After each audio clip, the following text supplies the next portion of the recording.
Hello everyone, this is Coach Cameron Roberts here, coming to you from On Deck with Coach Cameron. This is our regular hangout and podcast program. Today I'm very excited to have a very special guest with me.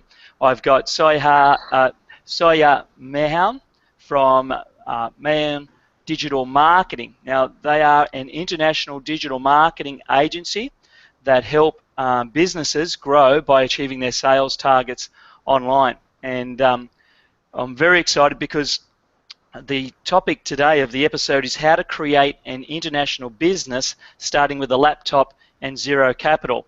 And that's what Saija has done. So, you know, for all the entrepreneurs, business owners that are part of my list and watch on our Facebook channels and Twitter sites and Google Plus sites, you're going to really love this and you're going to love the content that we're going to share with you today. So, Saija, are you there? Yes, I'm here. Thank you very much. Thanks for having me today. Hey, it's great to connect with you. I really love the opportunity to chat with you and talk about your success in business and also in life, and hopefully you can share with people, you know, what it takes to grow an international business. Now, I know you've, you know, in the little intro there, I said that you've worked in media agencies in London and the UK, and that at some point you decided to launch your own online marketing business, and you specialize now in paid search, social media, and search engine optimization. That's a huge market, isn't it? You know, in this day and age in the economy for small businesses and big businesses alike. Yes, you're right. Actually, it's big business for all kinds of businesses. It's just everything is getting digital, and we rely on digital channels. You said Twitters and Facebooks, and obviously your website is your shop window nowadays. So yeah. I think it's quite harsh, but I usually say to someone who hasn't even considered any online marketing, I usually say that, you know what, if your website isn't up on Google or the social media channels, you might as well not exist, really. Yeah, in this day and age anyway. Yeah. I agree 100%, and you know, we're both in the internet space, and you know, we see it all the time, businesses who are struggling because they don't have the right online presence. No, that's right. I mean, I think some companies, and especially surprisingly the big companies, corporates, they are still finding their feet, and they are trying to figure out what is this digital world, how can we utilize it, and you know, because I guess there's so much process and compliance, and social media is very quick, and people are there sometimes to judge you, to review you, to follow you, monitor you. So it can be very difficult to find out, you know what, how can we go into this digital space, and how can we protect our brand and monitor our business and make sure that we actually get the maximum benefit out of it, and sales obviously is what we are looking for. So yeah. Absolutely. Now, also too, before we go into the you know, the main part of the program today, I believe you've also started a business networking event company in Scandinavia. Can you tell us a little bit more about that? I thought you'd be so busy running a marketing company. Like, what's that all about? Can you share that with us?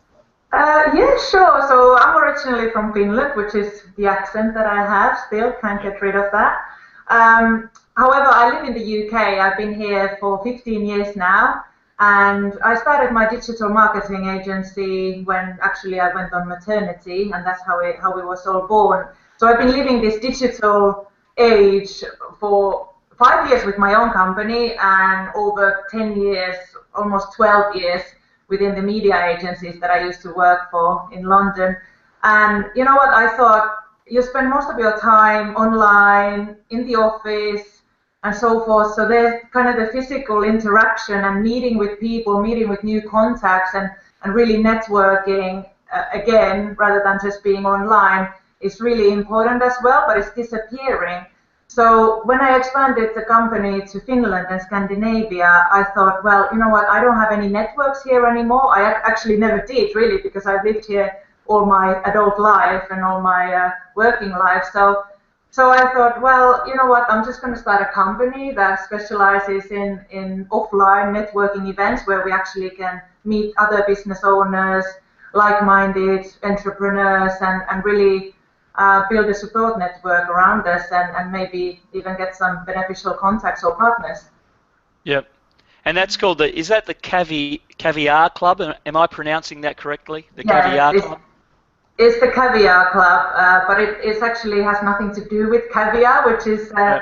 something that people do think. And they're like, oh, do you eat caviar in there? Like, no, actually, it comes from words: connections, achievements, vision, ambition, relationships. I hope I didn't. Did I forget any? But it does have a meaning as well. So people just have to come to the events and find out what it really Right. means. Hey, I can't wait until you hold one in Australia. Yeah, I can't wait either. You know what? The world is our oyster. We have quite a global name already, so Yeah. it's already the global thinking was there. So I would love to come there, and I would love to meet Yeah. you in person. Yeah. Yeah. That'd be really good. Now, when you're not running the Caviar Club and your digital marketing agency, like what do you like? What do you like doing? Where do you hang out? What's your favorite pastimes? I hang out in here in Google Plus. Yeah. No, actually, yeah. So that's quite a tricky question because actually a lot of my time, my lifestyle, I guess, is the business and running Yeah. around with the business, and it's a family business as well. So I did start on my own. However, now my husband works for the business as well, and my daughter comes to the office quite often, believe it or not. But jokes aside, other than that, I do like to spend time with my friends. We like to go out, so I need to kind of release the pressure and have a little dance sometimes and go out with the girls and obviously spend time with my family. So we do find some time for that as well. That's really good. Now, what initially sparked your interest in business? Like, how did you make that transition from, working for a company and wanting to start something which is now a global, enterprise? Wow, that sounds very big. I love that. It's actually crazy how it's gone. I mean, we're still growing. I guess the spark and where it all kind of began with is because I'm from a family of entrepreneurs. Yep. My dad is actually a very successful entrepreneur, and he still is. I think he's had his business for the past 40 years or something, so all my life and pretty much all his life as well. So I've seen that life, and I got used to that. I never, it was kind of, it became normal to see the ups and downs and the volatility of it all, and you never know what happens, but actually you can do whatever you want to do, and you Yeah. can create new ideas and bring them to life and so forth. So I guess it was always there, but I needed to get some experience, obviously, and find my feet and get the knowledge, the know-how, the confidence, and then go for it myself, really. Yeah, that's really good. Now, I've run a couple of businesses in, my past before I'm doing what I do now, high-end consulting. But how do you find the right people for your organization who truly have a passion for what you do and who can get on board with your vision?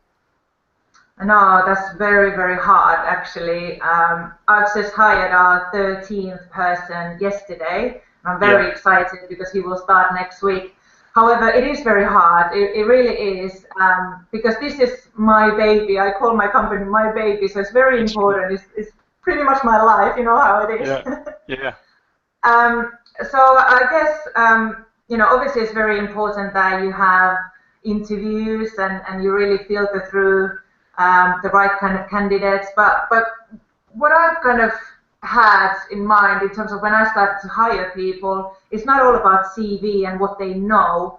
It's all about, for me, really the passion and the drive, the goals and targets that you see for yourself, and maybe those goals and targets are mine as well for the company, so we can drive Yeah. the company forward together. So I think attitude is very, very important, and your vision for life. So we do have quite a few juniors and even apprentices who are just so enthusiastic, but they don't obviously have the experience or Yeah. the degrees to go with it. So I think it's attitude, passion, and really the desire to want to be in this industry. Yeah, I couldn't agree with you any more than that, because I know in my businesses and the people that I consult with, I always say to them, hire on attitude and personality, because you can always train the skill level, you can rise up the skill level, but it's very hard to rise up someone's personality and enthusiasm and passion. So, Yes. if you get the right person, you can actually train them. to be successful in your company, your organisation, or even sporting teams. You're always looking for someone with the right attitude, the right personality, and then you can train them, you can skill them up. Yes, no, I definitely agree. And I guess in the digital world as well, things are changing, as you know, every month or even every week. So you never know what's the next Facebook, what is Google going to bring out next. So actually, whatever you learned before doesn't really matter. We are all training together. We are all learning together. So degrees and qualifications don't really matter in this industry anyway. So it's all about the ability to learn and the ambition to learn and the attitude, the drive. So yeah, agree. That's good. And how important has having good team members and good employees been for you? Now, I know you've got, the Caviar Club, and you're also in 3 different countries. How do you manage that? How do you manage employees in other countries and team members in other countries, and how important have they been for your success? Oh, they've been the core to my success. I mean, I would love to take credit myself, but you know what? It's all about the team around you. Yeah. I think there's a saying that you're as strong as your weakest link. So if the team is not strong, and especially when our company is not a huge enterprise yet, although I did like when you said that, but we have we have 14 people now, and we're still small in the grand scheme of things, and we are growing. But without good people, it can really make or break the company at this stage when you're still small and especially growing. So you really need to make sure that all those team members share your vision, passion, and the drive to really help you grow the business. So I think the team members are in the core of my business, and I depend on them, and my company's success depends on them for sure. Okay. Now, for someone watching, we're talking about companies and businesses and being an entrepreneur. For someone watching who may or may not be in business yet, who may not be at the level that you're at currently, what advice would you give them if they wanted to become a business owner or an entrepreneur, or thinking about starting something up and they just don't know what to do or the first step to take? What advice could you give them? Yeah, sure. So I guess the first advice would be to do thorough market research. So know whatever your idea is, whether it's service or product, you should obviously know if there's a market for it, if there's actually demand for it. Yeah. So that's very, very important. So do spend some time on planning and researching whether, what know your competition, for example. Is there somebody already out there with that same product or service? How can you differentiate your service or product from the others? So how can you stand out? And that will kind of give you some kind of grounds into if you will be successful or not, or at least if you can get started. Yeah.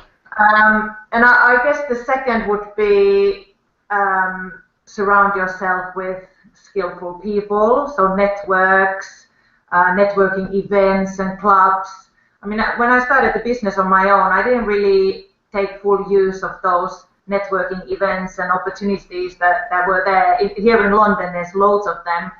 So I kind of wish that I would have. I guess we could have grown quicker than we did, because I was doing everything on my own, and I thought, well, you know what, I need to do everything on my own, but you don't need to. Just don't be afraid to ask for advice, don't be afraid to ask for support, and share information and knowledge with like-minded people and other entrepreneurs.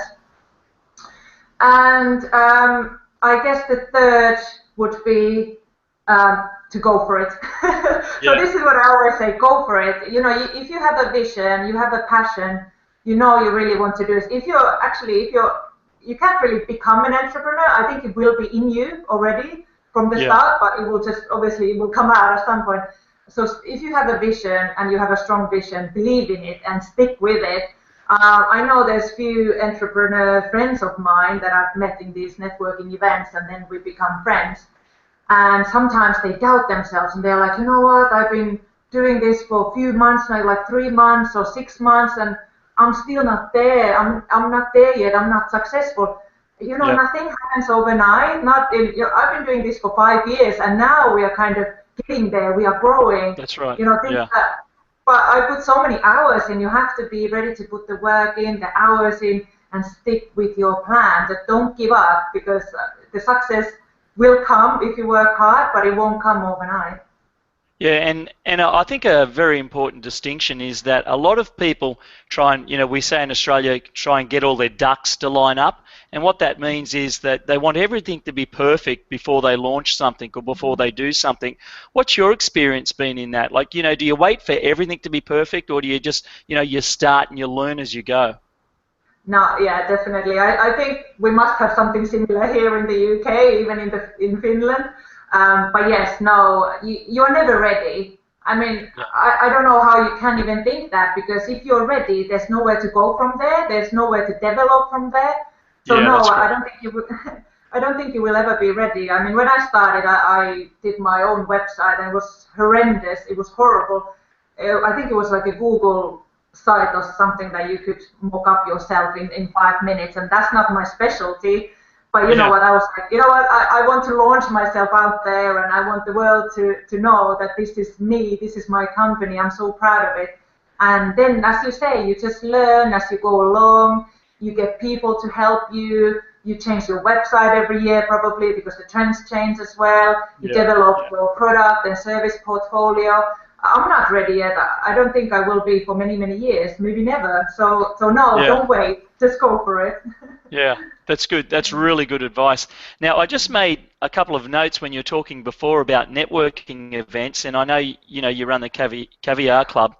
What's your spin, or what's your take on, say, traditional networking events where you go and do a business breakfast or a business lunch or a business networking event, offline, compared to networking online, through the likes of Google Plus, Facebook, and LinkedIn? Like, where has a lot of your business come from?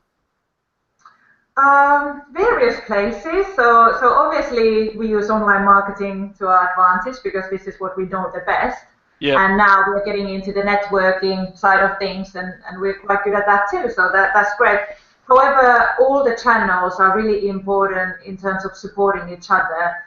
So I think as an integrated marketing or sales strategy, you should look at all of the channels, where your target market is. Are they active online more than offline? And then in terms of the events as well, I guess you have to look at the events, and if they are geared towards your kind of industry and services and so forth, or so that you don't waste your time. You don't want to go Yep. to these events that are not relevant to you, or that they are not relevant to people who might be your clients. So That's you right. kind of need Yep. to do a little bit of research there as well, and select the right channels, right events to go to.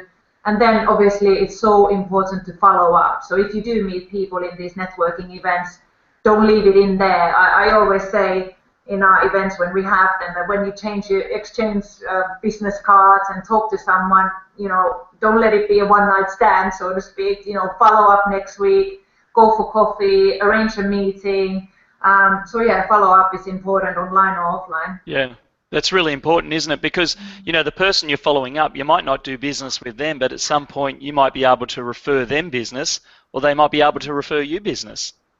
Exactly, exactly. So you can't just think like, oh, it's you and me, but Yeah. maybe your friend has a business who needs me, maybe you don't. But so yeah, definitely agree. Yeah. Now, in running your organisation and company, and doing what you're doing, what have been some of the, in Australia we call it stuff ups, but, what have been some of the failures or mistakes that you've learnt from, starting from scratch with just a laptop and zero capital? What are some of the things and mistakes that you've made and or learnt from? Oh, goodness me. Yeah, I'm sure there's many that If I you don't if really. you if you're like me, you've probably got a big list of them. Yeah, no. I mean, you know what? I'm sure I've done a lot of mistakes, but I don't really like to think about them as mistake. Yeah, Because I was thinking about this today earlier, and I was like, you know what? I haven't done any mistakes, but yeah, I have had loads of challenges I've had to yeah, overcome. So every mistake is an opportunity to learn and develop, and maybe, develop your portfolio, your services, the way I am, or the way I deal with my internal matters or clients and so forth. Um, but I guess in the beginning, when it was just me and the laptop in my little flat, and my newborn baby in the other arm, I guess one mistake was that I didn't really, I tried to do everything on my own. I didn't ask for any help. Yeah. I guess, I had my zero capital, so my own savings weren't that much really. So I guess if I did look for funding, then I probably would have grown a little bit faster in terms of, the size where we are now. But that was really my decision, and I kind of stick with that even now. But yeah, these are all these options that maybe you want to explore before you kind of continue on. And I don't think I did too much planning in the beginning because I was just so excited and I just wanted to go for it and do it. So maybe now in hindsight, maybe a little bit of planning would have helped. And then, of course, in terms of people, when I started to hire people, it's really important to find the right people, as we talked about. So I guess I'm a very human-friendly person, I like to think, and I like to trust people straight away. I like to give them responsibility and take ownership about things. But maybe a few times I've given responsibility too early, and especially in a small company, it was so important that, the right people are given the right responsibility so that mistakes do not happen because of that necessarily. Maybe, I must, maybe I've given too much to some of my team members in the beginning. So it can lead to some consequences as well. So I think when the trust is earned, so kind of pace yourself when you throw your team members into the deep end, and so make sure that they know the policies of the company, the image and brand, and how you want to mirror yourself to the world, and what kind of language you use, and things like that. So there's lots to learn, and I'm sure there will be a lot of other challenges for me in the future. But I take it one day at a time, really. Yeah, it's part of being an entrepreneur or being in business, isn't it? Really. Yeah, definitely. You never know what happens tomorrow. So that's why it's so exciting. That's why I love the life of entrepreneur, because it's, I won't get bored. Yeah, that's really good. Now, talking about getting bored and planning and having a team around you, what do you guys do to generate new ideas for your company and or for your clients? Yeah, that's a good question and an interesting one as well. So we do have, I actually launched this new event or meeting, or I don't know what I'm going to call it, but I gave it a name. So it's called Fab Session, and it sounds very, very cheesy, but it's actually Friday afternoon brainstorm. So we started it last year, I think. So all the offices in the different countries go out more or less at the same time, and I've asked them to find a really inspiring place, or whether it's a pub or a bar or a cafe or a gallery or you name it, they can decide themselves where they want to go. And I asked them to leave all the devices, laptops and mobile phones in the office, so there's no distractions. Go together to brainstorm new ideas. And I kind of give them a few themes, maybe, in terms of Mahon Digital, where can we develop Mahon Digital, or how can we develop the Caviar Club. So then they go for it, and they take their pen and notepad, and then they come back and report to me what ideas they come up with. So that's one thing, because I do believe office is nice, and, we work here together, and it's so lovely. However, it's not a very creative space, because you're all the time distracted by your screen and maybe clients calling you or someone is on Facebook, So I think you need to really go outside the office into a creative space and just let your ideas flow and then come back with them. And I really do my best to implement most of them. So actually my team members get to impact a lot of our service portfolio or the processes or how we do things and things like that. So that's what we do. Yeah, Friday afternoon brainstorm. Wow, that's good. And how do you take that Friday afternoon brainstorm, of ideas and turn them into a long-term success for your business? That's a very good question as well. So we do look at all of the ideas that our teams come up with, and then based on these ideas, we set up a plan. So I have, or the whole company has, long-term plan and short-term plans, and it's very important also to set goals. So that's what we do. So we usually have quarterly plans, where we are now, where we want to be, and whether this idea is a short-term fix for something or if it's a long-term strategy to develop the company further.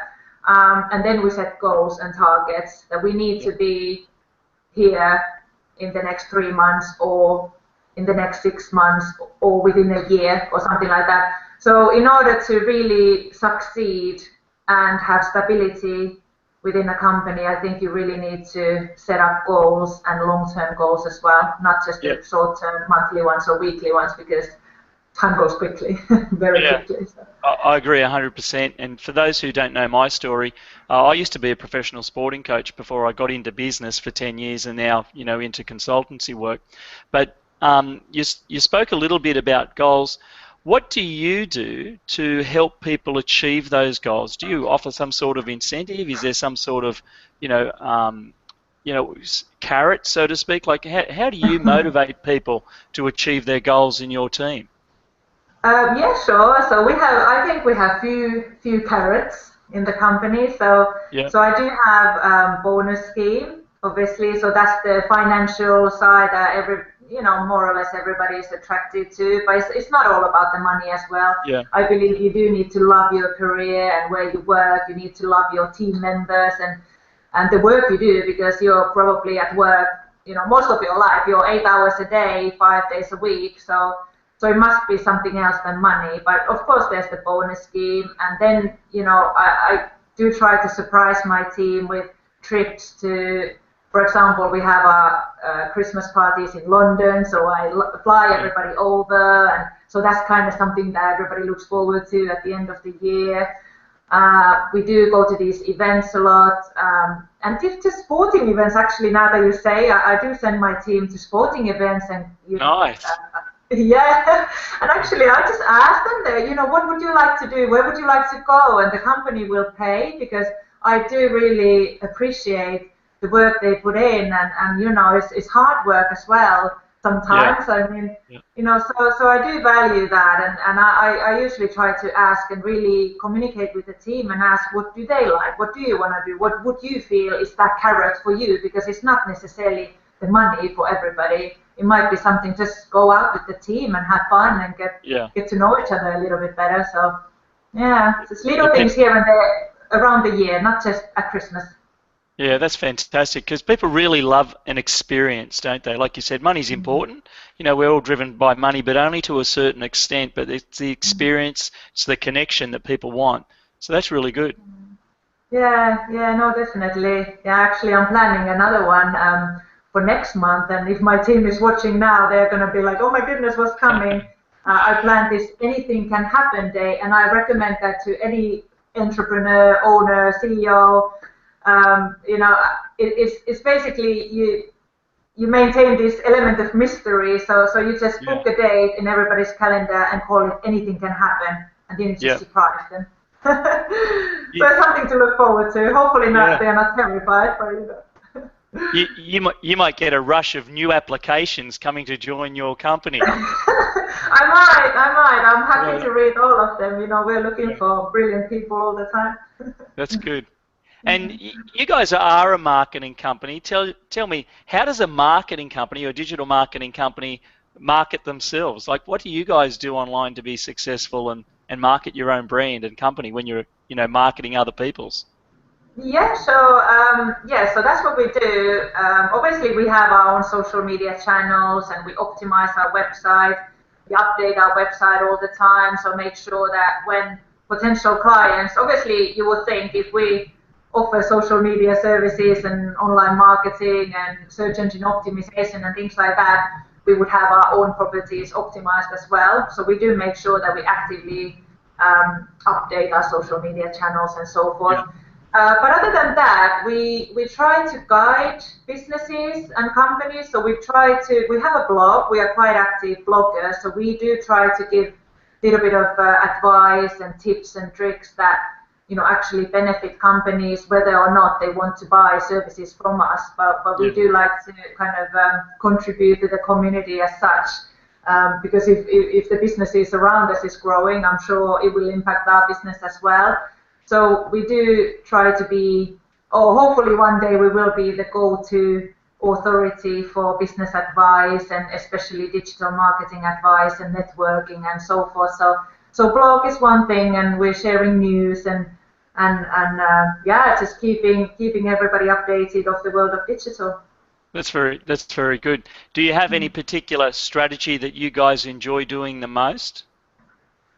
Well, we like people, so we like our networking events, obviously. Yep. We like to meet people, and people will always do business with people. So it's very important that you maintain physical connection somehow. And actually, I have this, I call them chemistry meetings, because if you are to establish a long-term client relationship with someone, and as you said earlier, there's so many digital companies out there. We have lots and lots of competitors.